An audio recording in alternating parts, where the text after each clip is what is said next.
So welcome again, everyone, to this, our brown bag lunch session.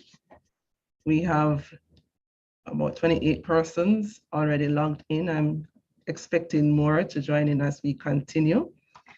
And we are very happy to have you this afternoon.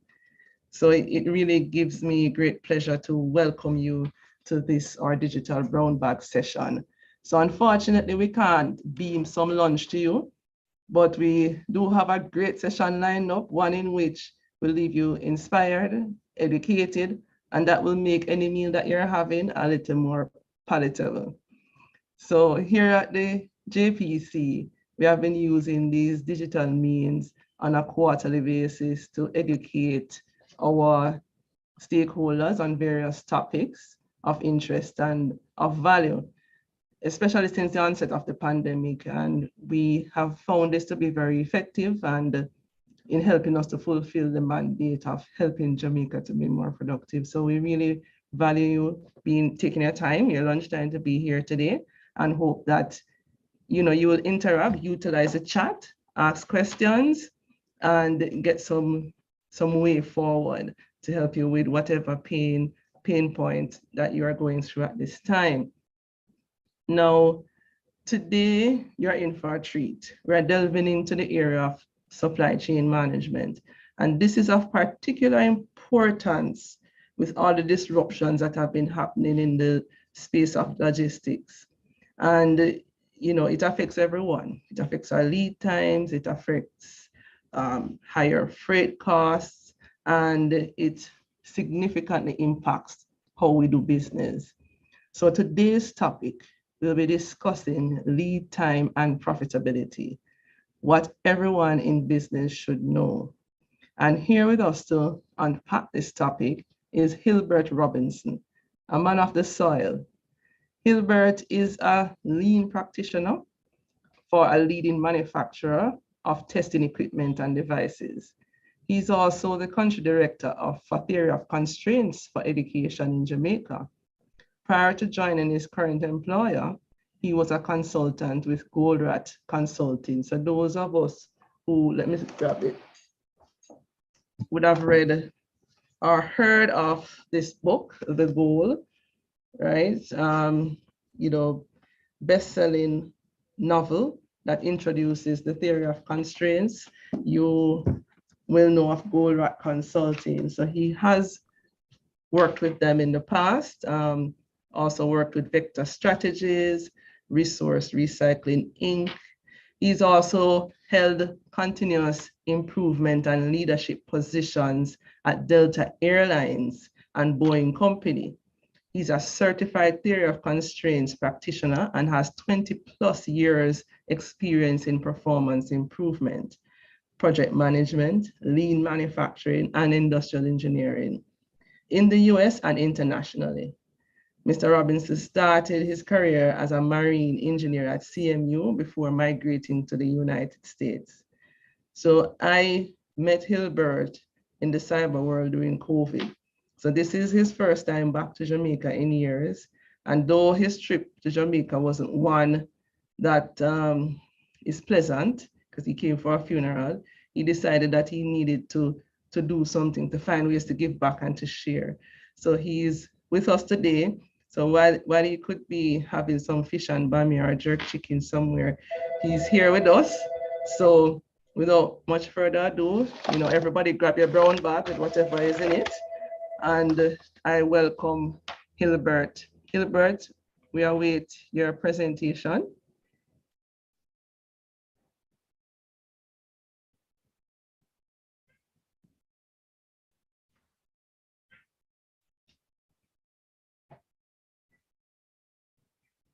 Sorry, I'm talking away on mute. So yes, thank you for that warm welcome. And I can confirm that I do have fish and bami in the plans. And I'm really happy and just tickled to be here talking to hopefully some, I know you're an industrial engineer, but hopefully some Jamaican industrial engineers. When I left this country, I'd never even heard the term industrial engineering, so I had no idea what that was. Really proud of the fact that there's been some progress in that area here in Jamaica. And so I decided to pick one topic that I thought might be of broad interest. I'm going to try to, I'm not going to go into a whole lot of details. I'm trying to take more of a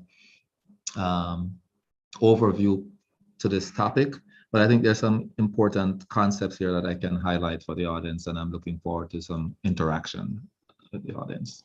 Okay, so I'm going to share my slides. Screen to screen to make sure I have the right one up. You see my screen? Okay. All right. So I'm going to start with the key message and then do a build up back to this message. So hopefully with some repetition, I'll be sure to hit the point multiple times. The key message here is that finding ways to reduce the lead time between when an item is taken out of inventory and when the replacement for that item is back on the shelf or in stock can be a key strategy for sustained success. And to give a visual as to what that timeline might look like, imagine yourself that you took the last item off the shelf and it's the first of the month, but the policy in the company may be we only order at the end of the month. So the first waiting that happens that is part of your overall lead time is the time you wait to actually place the order for something you just used. Then there is it's received, your order is received hopefully by your vendor, and they may not release that order immediately into production. There may be some kind of a queue or backlog that they're dealing with. So your order doesn't come up for treatment for some time. And then eventually it comes up for treatment and it's produced. And there may be some delay caused by shipping depending on how far the item is coming from.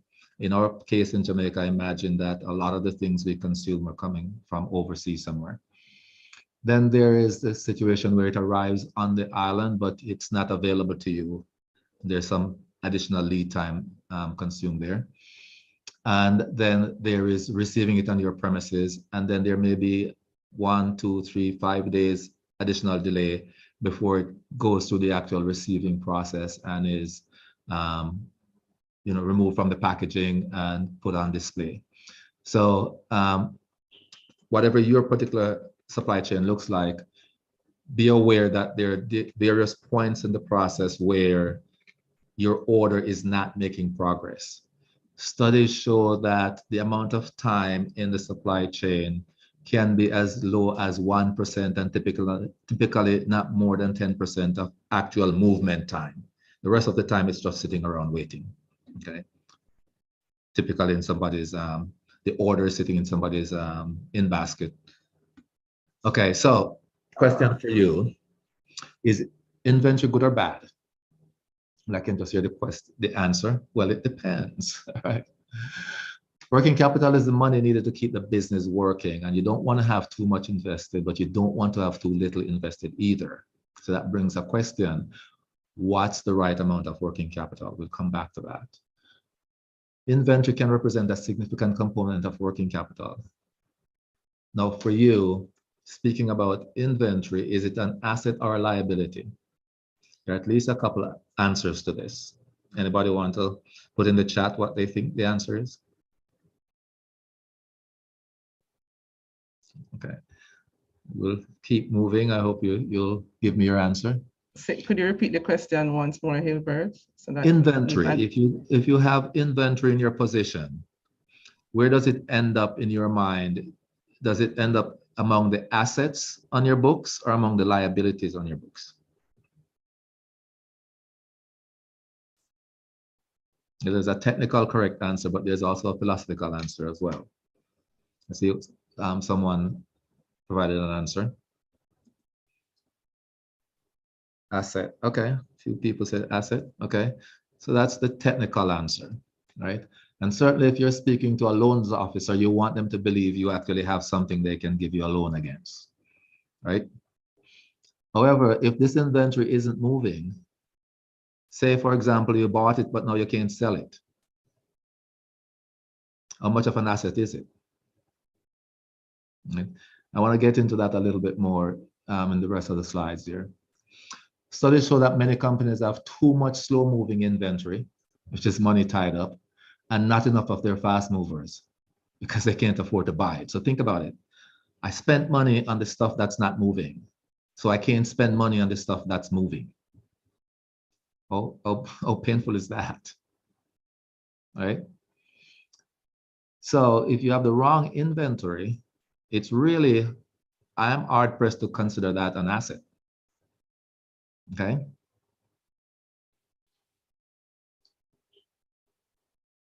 Okay. I move backwards. Sorry.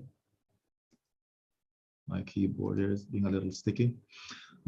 And let's get a little bit into the cost of stockouts. People tend to understand that inventory costs money, but the idea that stockouts also cost you money is not necessarily as well understood. Here are some ways in which not having the inventory you need at the right time can be costly to you. Say you run a promotion and then you didn't have the inventory to support that promotion. People want the product and you can't sell it. You miss some sales, right? If you're going to make some forecasting, you may forecast based on how many items you actually sold, but really the demand for the item might have been greater than you were able to sell because you didn't have the inventory. So your forecast is going to be wrong if it's based on what you actually had. I'm actually dealing with a situation currently where that's, no kidding, the actual situation where forecast is being made month after month after month after month based on what was actually shipped, not what the customers actually needed. And of course, you have the reputation problems and the invitation to the competition to set up shop next door to you if they can do a better job. For your particular condition, do you really understand the cost of a stockout to you? I suspect if you truly appreciated that cost, then you may be more interested in making sure you have enough inventory. Now, that brings up the question, how do you decide the correct level of inventory? First principle is never, ever run out. Now, I have to pause here and be honest. With situations like COVID has caused, it challenges some of the fundamental principles of good supply chain management, and it's exposed the fact that we really haven't been practicing that.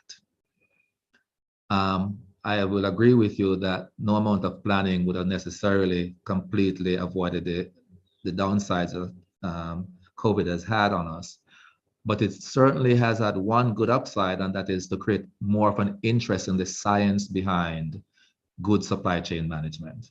And so this is one of the reasons why I thought this may be have some interest with this audience. So yes, we want to have enough to cover our needs, and we also don't want to have too much. And that's really the real trick for being a good supply chain analyst or planner or manager. I'm going to use a scenario here to kind of talk you through how one would come up with the right target level for inventory. And here, from here forward, when I talk about the target level, I'm talking about combining, and I hope you understand this concept, the items you actually have in-house that you can access immediately, plus any items for which you have placed an order, but you have not yet received those orders, okay? So when I say target level inventory, it's the sum of those two numbers. There are 4 factors to consider when you decide on or compute your target level. One, the key factor is the total amount of time it takes, as illustrated in this diagram below here, between when you last use the item and when you have it back on your shelf.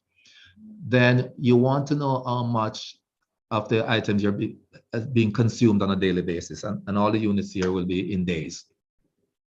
And then you want to have some factor for in case that your order was delayed more than usual.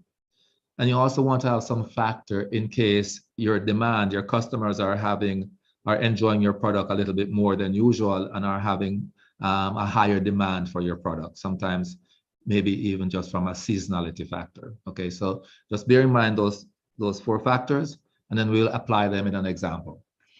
So we're going to build up the total target inventory in terms of 4 different components. One component has to do with extra just in case there are delays with the order. Another have to do with the daily average consumption, as I described before. And you can see the formula here, which is those terms are taken from this column here. And so in the example above, let's start with the 30 times 5, sorry, you get 150. And then if you apply the ODF factor, you get half of 150 is 75 and half of 150 is 75. And then you apply a safety stock factor, 25% of that, and you get 18.75. So there is a way, right, to come up with a number that would represent the target inventory you should have for your operation based on your particular factors. Okay, so you want to make sure that you're aware of those factors for your own situation. And this is based on one particular SKU or one particular product. So you would have to do this calculation for each individual product so that you have the right item, the right quantity by product.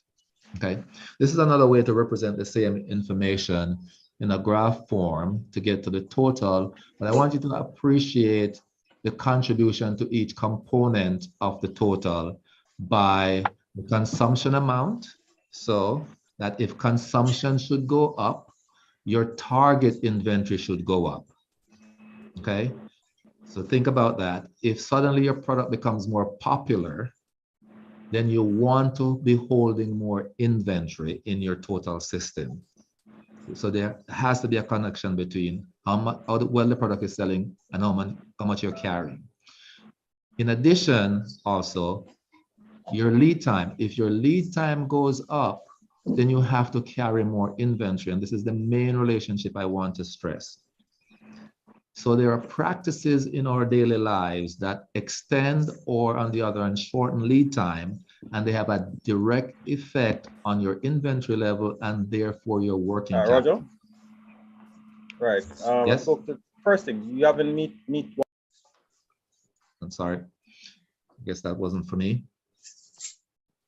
Okay, so I'm going to take it through an example here real quickly, and then we can have a discussion. So I am going to imagine some scenarios from this baseline scenario where, starting with, suddenly there is more demand for your product. You have a certain amount of target inventory, and then consumers want your product more to the tune of an additional 50% of demand. This is a good thing, right? Now, what should happen to your target inventory? If you've been paying attention, then you know it should go up, right? And so here, we went from a demand of 5 per day to 7.5 per day on average. And in this table, I'm calculating how much your total target inventory should be. So the base scenario we saw from the previous slide was 320.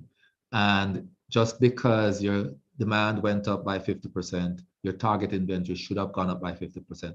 Now, I want to pause here and ask you, what is likely to happen if you did not react and order more inventory in anticipation of this increased demand? Just think about that. Within a certain amount of time, you will run out of inventory just because there is an extra demand on your business. Do you think that's something that we should allow to happen? Running out of inventory as soon as a part becomes, or an end item becomes more popular? I hope not. Now, what are your options for responding? Because it's expensive to add inventory, right? You need more working capital. You got to go to the bank. What would we rather do instead? We could reduce lead time. So for the other 3 examples, we're going to hold at the new demand level of 7.5, but we're going to systematically, and here I pause to acknowledge the industrial engineers and supply chain professionals in the audience. Our value comes from our ability to identify opportunities to reduce the lead time in this scenario systematically. And as we do so at the new demand, we can substantially reduce the amount of inventory the system needs to meet the demand without disappointing our customers.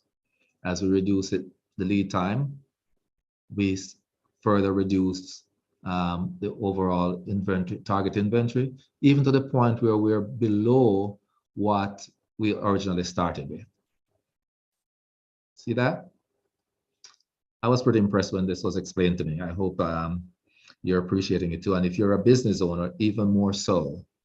This is a real leverage point that you have over the potential success or, dare I say, failure of your business, just based on how you're able to influence lead time and the decisions that you make.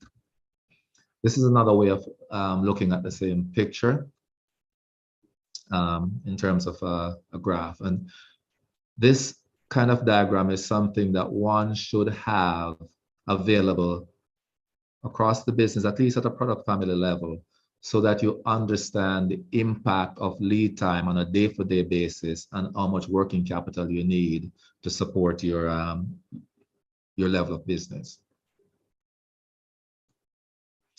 Now, what are some examples of how we could reduce lead time?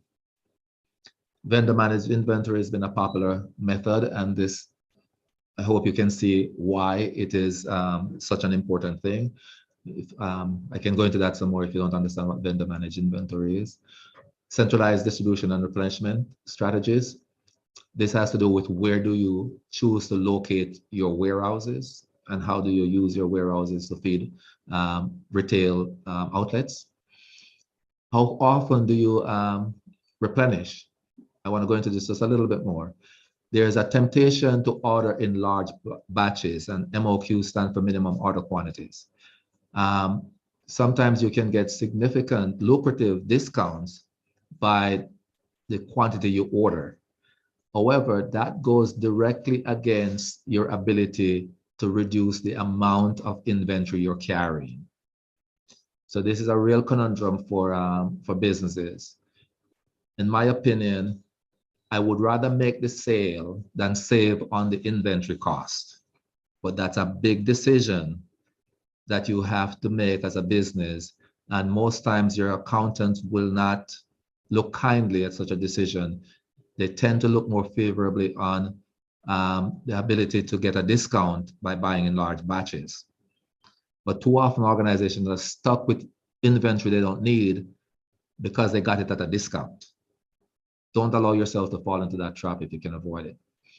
If you have an information system that can send the signal immediately when that item is taken off the shelf, if there's a barcode, for example, that gets triggered so that the manufacturer or your supplier knows automatically that they've used an item today and can initiate an order on the shop floor in anticipation that you're going to need it, that's going to be a lot faster than waiting for you to waiting to the end of the month to then gather all your data together to decide how many orders you want to place today.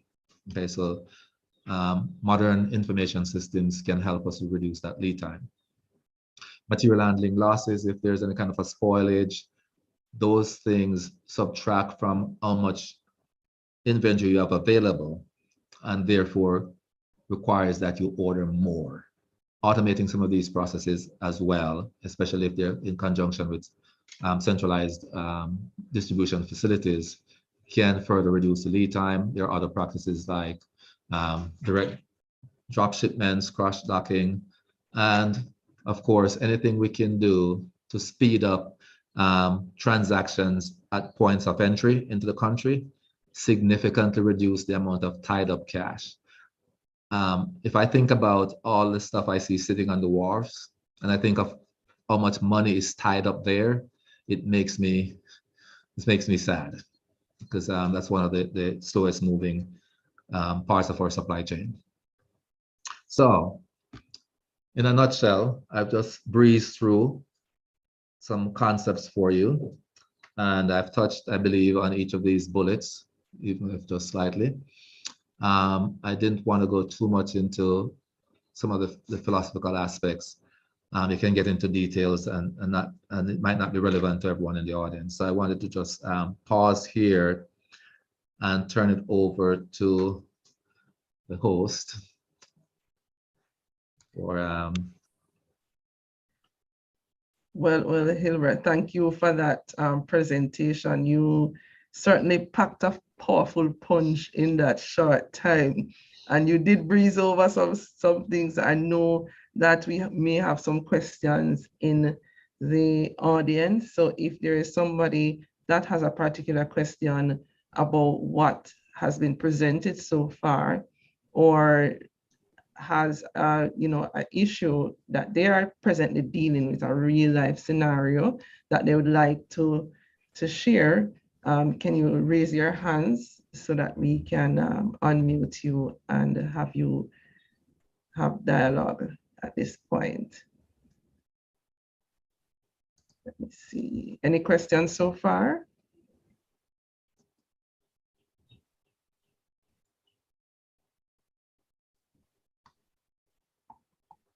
We're not getting any questions so far. And was anybody raising their hands?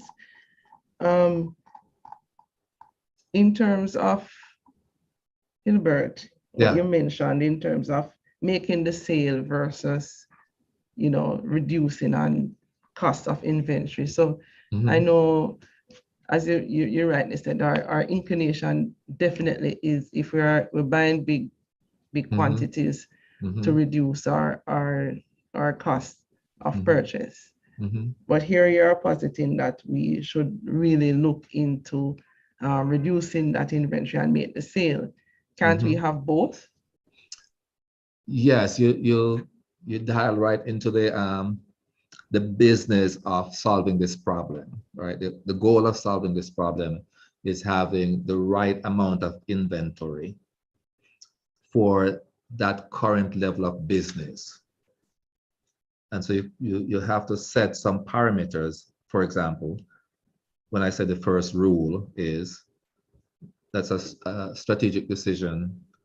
How do I get this to go backwards? It's a strategic decision that you make that I will get every sale that's out there on offer as, mission number one, right? And then holding that steady, not compromising on that, I will reduce my inventory to the lowest point I can without disturbing principle number one, right? If you reduce the inventory below that, and there's a very common mindset in supply chain management that says you have to trade off inventory for sale, for coverage, really is what it is, for availability. I can't afford 100% availability. I'll afford 90% availability and call that good enough. Well, we've kind of moved past that in terms of the capabilities that exist today, where we can dial in that we want to hit 99, 100% availability, and then ask the systems to tell us how much inventory does that mean we need to carry. And with a well-designed system, it minimizes the inventory you have to carry in order to maintain that 100%. Up until recently, that was always a guessing game. Okay, thank you for that response. So the other question I have, the ideal, I'm looking at the strategies that you have here in terms of lead time reduction strategies. And, you may have persons in the audience who have small businesses, would love to have an integrated automated replenishment signals. But when you have one or, a small company, probably, 5 to 10 persons working there, how can they really, because when I look at what you have here and it's and the measurement that's involved and all that, how can a small organization like that really get the gains of reducing their lead time? Let me pick one particular example here. Let's say, for instance, I'm going to use my patty, the Jamaican restaurant near my house in Atlanta, because I've been having this debate with them for years. I usually feel for a patty right before closing time. But when I show up, there's never any patties. And I ask, why? I said, because we don't want to be stuck with, patties that weren't sold. So, okay. That mindset is costing them a lot of sales because when I feel for a patty, I just go to bed without it. Or I go to the chicken place or something because they have refused to satisfy my need. Now, if they had patties and I would go there regularly, I might buy a patty and I might buy something twice as expensive as a patty just because it's available. So there's a knock-on effect when you do not satisfy the customer, that you're losing more than you think you're saving when you think you're saving the cost of a patty, for example, to mix my metaphors a little bit. We're So having think some of- questions coming in the chat, but I want to follow on that because it's a small patty company. They don't want any stale patties for the next day. What recommendation did you give them to improve on that? And hope, and let me make you answer that one first. What recommendation would you give them to improve on that? So there are two things that apply here. They always fill the oven with a tray.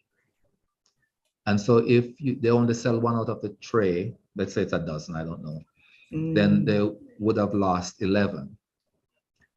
But I believe they could put only one patty in the oven. But they refuse to do that.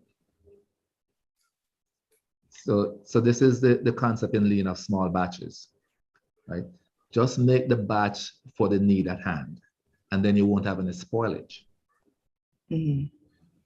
The just-in-time principle. It's a just-in-time principle. But there's still a mental block because they're running the oven for 20 minutes with just one patty. That doesn't make any sense to them. No. Right? Or a smaller oven, possibly? Yes, that would also work too. They should have a one patty oven. Now there's an invention idea for you right there. Right?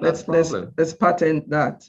Yeah. All right. Yeah. So you also mentioned something as it relates to lost sales. And that's something that we don't really keep an account of. Yes. And you mentioned also that we forecast based on what we did, but not include opportunities that we missed. This is a very, very important point, I think. Now, how might organizations and companies listening in really capture, those persons that walk in and didn't get that party and see, well, I won't get into it. How can companies really get that done? So you actually have a lot of information in your inventory decision itself. You keep increasing your stock until the point where you don't run out anymore. If you're running out of stock, it means you never had enough. So just keep increasing your stock until you stop running out and you've hit that sweet spot. If you want to back off a couple notches, then do so. But remember that, that sense that tell you that you shouldn't have anything left at the end of the day is probably robbing you of a couple extra sales every day. And a couple extra sales every day for the month could make the difference in terms of your profitability, right? Because you're spending all the money on your fixed cost already. You're gonna have to pay the rent regardless, right? So you may as well make as much sale as you can for that fixed cost, and it would go directly to your bottom line. Thank you for that. So we have Tishana in the chat saying that she says tracking lost sales is really important as it is as a means of identifying gaps to innovate to increase sales. That's a true statement, Tishana. Thank you for sharing that. She also said that the speed of making sales and therefore lowering inventory quickly is one thing, but don't we make more profit when we buy inventory at a bigger discount? That's an interesting and popular belief. Right? I don't think it's necessarily true. And I'll go a little further because this is a very a sensitive topic, but without enough time to address it, I could leave a misconception there, but I'll go ahead anyway. There are two ways to make profit, and one way is to sell more and maybe even at a higher price. The other is to reduce cost. I'm saying sell more. And the way to sell more is to have shorter lead times so that when the customer comes, they always get what they want. You're going to save more by lowering the total overall inventory that you carry than you're going to save based on the discount for that inventory, because it's a discount that causes you to buy these large bulks of things that aren't selling anyway. It's a false thing, you know, it seduces you into what seems like a good economic decision, but in the end, it leaves you with cash tied up that you really needed for the stuff that's moving. Okay, so let's kind of leave it at there without bringing up some numbers to show examples. Yeah, you know. Okay. Well, Tishana, let us know if Hilbert answered your question fully, and if not, we will ask for those numbers. So we also have, she said it's good enough for now, so you're off the hook. Jonathan Isaacs asked the question, how does this methodology compare to an approach such as economic order quantity? It's most definitely against it. That was why this needed to be invented. Because economic order quantity. No, we don't. Alicia is out. I actually got her sister. And economic order quantity is trying to optimize cost. It ignores speed as a superior weapon for success. There's a whole thing around cost management that has been running industry for a long time and is in all industrial engineering textbooks that we have since found to be somewhat dated, and we are trying to sort of get past in management today. That's where MOQ came from, right? Minimum order quantity is minimum order quantity is to say below this point it's not economical for the producer to produce your batch because they have to break their setups too often. Well, with lean, we should be able to break setup anytime we want. So we shouldn't be, you know, holding to large batches. That's definitely one that could be peeled back a whole lot more on that. Would you want, do you want a further clarification on that, Jonathan, or is that sufficient for you? Let us know, please. And in the meantime, while I wait for that, yes, he's good with the explanation. So there is another question from Michaela Narcart. Some studies have indicated that lean tools or strategies are effective in reducing lead time by as little as 11% to as much as 70%. Are there any specific lean tools that can be generally applied in specific industries or types of organizations?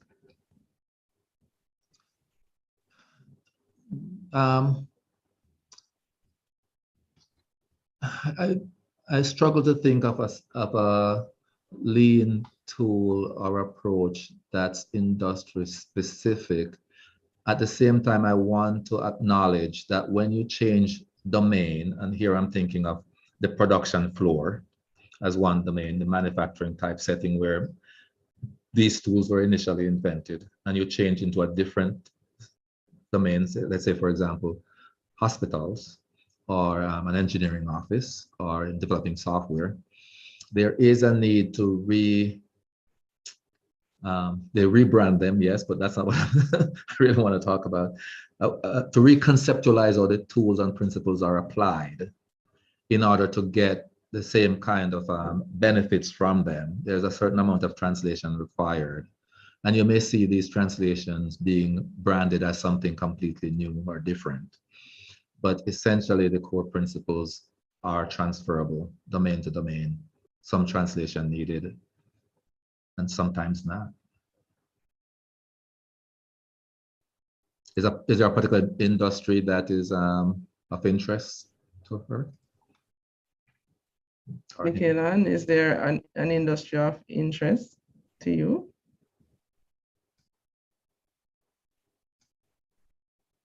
Okay, I'm not seeing a response on that.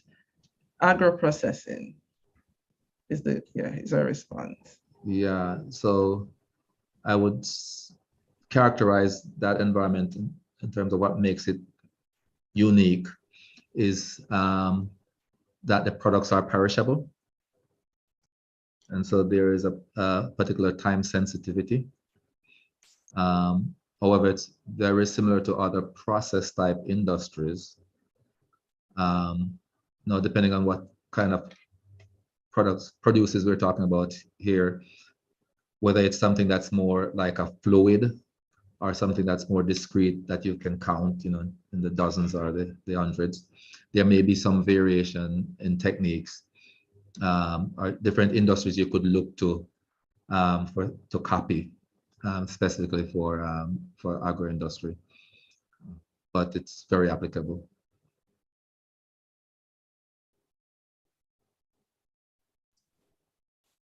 Yes, Carmen. Carmen is asking if it will be possible to get this recording.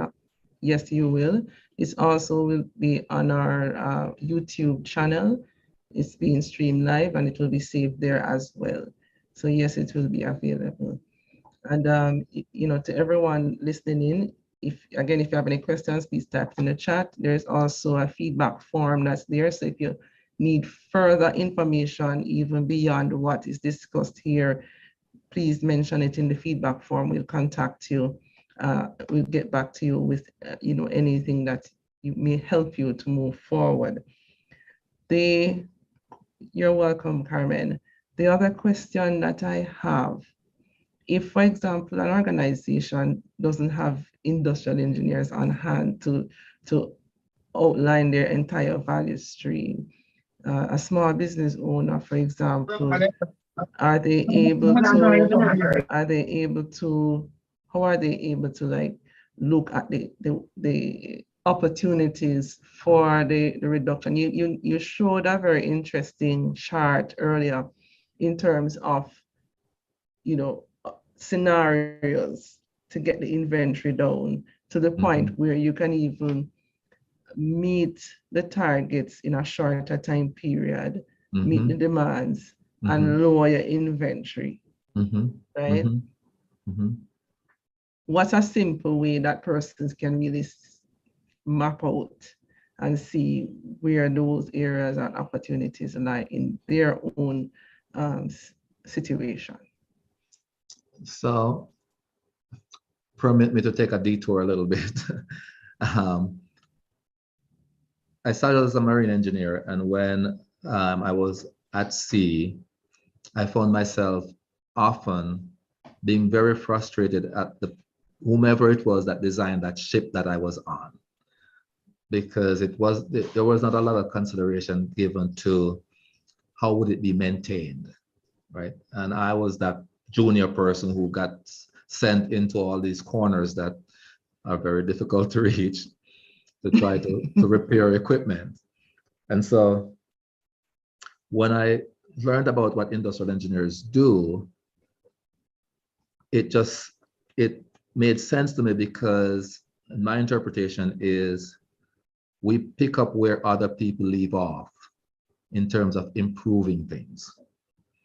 Now, not everyone necessarily have that mindset that things could be better around here. So that mindset is, I believe, a predisposition towards things could be better around here just because things could be better around here. It's probably a useful thing to have, or find a friend, if you will, who likes that idea. Because when it was described to me when I was going to university and I needed to choose a major, and I read through the catalog of engineering degrees, and there was this thing called industrial engineering, and I read through it. I just smiled. I said, actually, imagine that they created a degree just for me. Now, subsequent to that, I've noticed that industrial engineering is not very popular out there. And we often have to make the case for why we add value, because we don't design anything, right? So it's it appears, but we're really good at finding ways to improve what other people have designed. And I don't think it necessarily have to be that you have to be trained, but you really have to believe in improvement. You really need to know that it's civilization have moved ahead, and we have the convenience we have of modern life, because some subset of the population is always looking for a better way to do things. And to those people, we owe a lot. And so when I was finished with my degree, I that was my thought going in. And when I left, I ended up thinking, they really should teach everybody else in all the other disciplines. All of this industrial engineering stuff should be embedded in all the other disciplines. So we wouldn't need to have a specialized discipline for industrial engineering. But until they do so, yes, we have to. But really, I think industrial engineering principles ought to be widely distributed to everyone. And even if you didn't go to, get any kind of degree, whatever, I still think the information is there. And much of what I know today was, self-taught, because I kept reading after I left college. And there's always a group of people, like-minded people in any community I go to. Once I start asking and looking around, there are some secret society of people who just like to think about better ways of doing things just because. And they often need to practice. And it's not easy to find opportunities to practice. So we need a matchmaking service between the people who need industrial engineering type help and the people who need to practice their industrial engineering chops so they can become good at it. So that's another idea there for you. So, I hear you loud and clear. We have a few industrial engineers in the audience. I've seen a few. And we have a few here at the Jamaica Productivity Center. We have interns here. I am also an industrial engineer, but what we do have is those persons too that are very passionate about productivity and improvement. And you do, I do agree with you, and I'm sure others too in the audience, that mindset of continually looking for ways to be better and saying, okay, you have improved, but that this is not it. But we can take it a step further is very, very important, that belief. And that's something that at the Jamaica Productivity Center, we really hold dear to us. And that's why we do forums such as the one that we are having here today, to really spread that knowledge, to share that knowledge, and to share the passion and that is really needed, because everybody needs to be pulling in the same direction on the same page. And I do agree with you, if everyone has that mindset, or if within organizations we can form, micro, or like they call it quality circles back in the day, but those groups of persons and teams that are looking at ways to be better within the organization. I think that that's a very powerful approach for any organization. And a team can be a team of 2. So it doesn't need to be 20. And I find too that based on what I have seen, that, a sweet spot is like 5 or 6 persons. It doesn't need to be a huge team. The bigger, outside of that, it becomes, you start to lose value of, yes. but the simple approach is best, not making it complex and continuously improving. So you have you have us right there on that. So is that belief, and we do believe that here at the Jamaica Productivity Center. So if anybody needs somebody to believe in them and what they're doing and help them along, we are here to support that journey as well. All right. Is there any other questions from persons? I think there's one. Regarding, there's another one there's there one. from 214806. Okay. Please identify what systems is needed for a medium-sized manufacturing company to take advantage of either the lean approach or the lead time reduction approach. I'm assuming that's what they mean. Yeah, we could consider them one and the same for now. Lead time reduction. Can you clarify whether system implies software or just general infrastructure? The person that asked the question, you can unmute for a second and just clarify for us, please.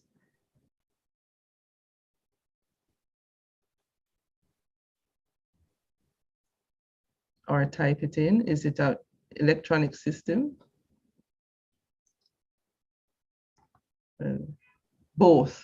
Yes, it's confirmed. So I'm going to share.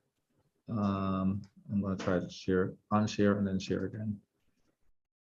There is, I have nothing to do with this company, so I'm not trying to. Are you seeing my screen? Are you seeing this red, yellow, green? Yes, we are seeing it. Thank you. Okay. So this is a website for an organization that's they sell training and give the principles, and then they have on their website, on the resources, they have software, compliant software, sorry, not on the resources. They have a list of compliant software vendors who have been evaluated by this organization and deemed compliant with these principles. And there have been some that they've evaluated that turned out not to be compliant, and a couple of them who actually claimed and were advertising themselves as such, but were proven after evaluation to have been outright lying. So I'm familiar with the people who set this up. They actually started out in the software business, and one of the partners, for example, worked at IBM for many years and led APIX, American Production and Inventory Control Society, I believe. It's an international organization for supply chain management professionals, and she was the president for several years for that organization. She also knew the authors, one has passed away and one's still alive, of the basic textbook for MRP that was released first in 1974. And she has actually been the author of the third edition, which is now being rewritten to address things like EOQ, for example, and is the purveyor of these newer principles. So I can, I guess, recommend is one way of putting it. I fully believe what's the name of that MRP book, by the way, before you move further? Orlicky's MRP, Orlicky, ORLICKY.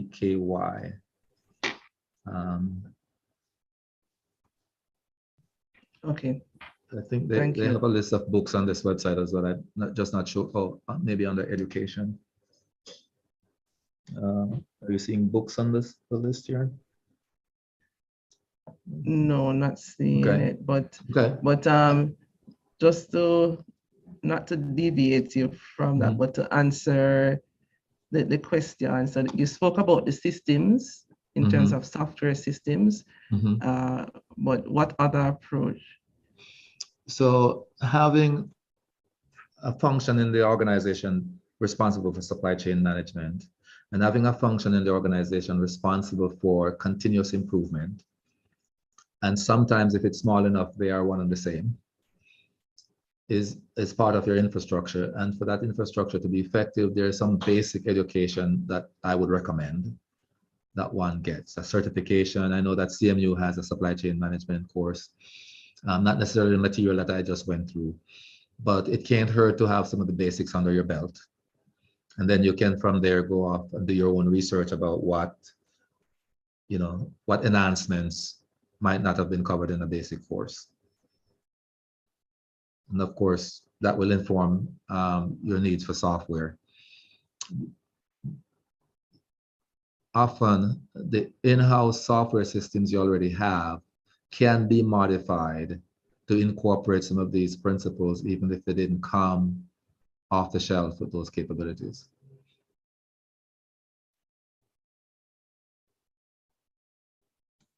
Thank you. Thank you for that response. Please let us know if you have any further questions, 214806. Is there any other questions in the chat or the group? Let's see if I have everyone. Any current situation that you're facing that you would want a question answered? Oh, it has been fully addressed. All right, so another thing that we are seeing, you mentioned, Hilbert, that the point of entry to the country, there's a lot of lead time there. We're seeing something else happening in terms of, especially since the pandemic has hit, that it is estimated that the freight rates for 2022 may drop by 30 to 40%, but it's highly unlikely that it will drop back to the 2019 level. And we're seeing stickiness, right? Yes, and we know that those costs have gone up significantly during that period. I think up to, I don't have my numbers here with me, but that will definitely have a great impact on the cost of, for our business, and so when they're not knowing and that uncertainty with the cost that will happen for the rest of the year with other disruptions happening in the space, what else can a company do in a situation like that? Yeah, I'm not going to pretend that it's a easy one to solve, but I do believe more so than ever, it makes the case for that agility, that speed through which things happen. And so, for instance, if there's a simple situation, just to make something up, someone is going on vacation and they didn't place an order, right? So you've missed 7 days window. That means you better have 7 days of inventory to sell while you wait for the 7 more days of inventory that's going to get consumed while you wait for the order to arrive, right? So there are still some things in our control that we could manage better so that we always do the things we need to do, not be, not be just sort of nonchalant about basic work processes that are key to keeping the business going without too much inventory and at the same time not missing your sales, not being in a stockout situation just because you didn't have your eyes on the ball. It becomes more important that there are people who are holding down those roles who understand the impact of their day-to-day decisions and your ability to have a successful business. Thank you for that. Thank you for that. All right. So if we are getting close to that time where we say adieu, and if there are, I'll give one more opportunity for persons to share.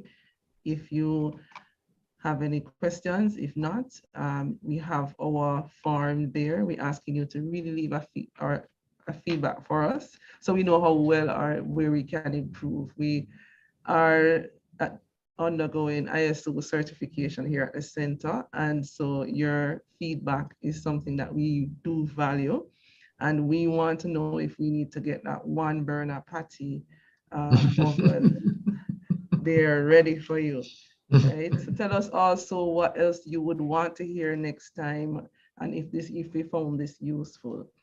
But I think, Hilbert, at this time, I want to really thank you for sharing your time and your wisdom with us this afternoon on this trip back to Jamaica. We appreciate you, and we got massive value from the discussion. We know that many persons are hurting because of what has happened over the last 2.5 years. And, you know, information like this will help persons to really get out of the rut and to drive growth and innovation. So, and we know as a people, we are very innovative in how we do things. And, these insights will help us. I think, what about demand planning forecasts from sales and marketing team and how that impacts purchase decisions and also accounts budgetary guidelines? So I really encourage you to peruse the books written by the authors from this website, because this is actually what it's about. A big part of what they're about is we're too dependent on forecasting today. And the experience we have had universally is that forecasting is very inaccurate. At best, it's not accurate enough, even in the best case scenarios that are being advertised. And so fundamental to this way of calculating how much your target inventory should be is also a new method for how to use real-time sales data to be the basis for your demand signal as opposed to a forecast. Now, there's a place for forecasting, but it's not the way it's currently used. And I'm afraid we don't have enough time to go into to tease that out any further, but I did want to acknowledge the importance of the question and to encourage you, maybe reach out to us. I can provide more of a pointer, but there's good literature out there now with case studies about how better to capture your demand signals and to be highly responsive to that demand signal without having too much or too little inventory. Thank you for that. And thank you, S-Man, for that question. And for all the participants here today, I want to thank you for tuning in, for having lunch with us. And to Hilbert, we welcome you here again anytime. We like when you come back, and we love when persons come back and share. So, to everyone, let's have that mindset of continuous improvement, and contact us at the JPC if you need technical assistance or any information that you may need. Right? We do have some other activities coming up. We have our World Productivity Day activities, June 20th. We also have an innovation competition. Visit our social media pages to find out more about that. We have some great prizes and surprises for persons, who participate in those activities. So please stay tuned. We are here for you. Thanks for spending your time with us, and stay safe and productive. Thank you, Tamara. I just have to thank you and thank the audience. This has been like a dream come true for me to be able to speak to a Jamaican audience on this, my favorite subject.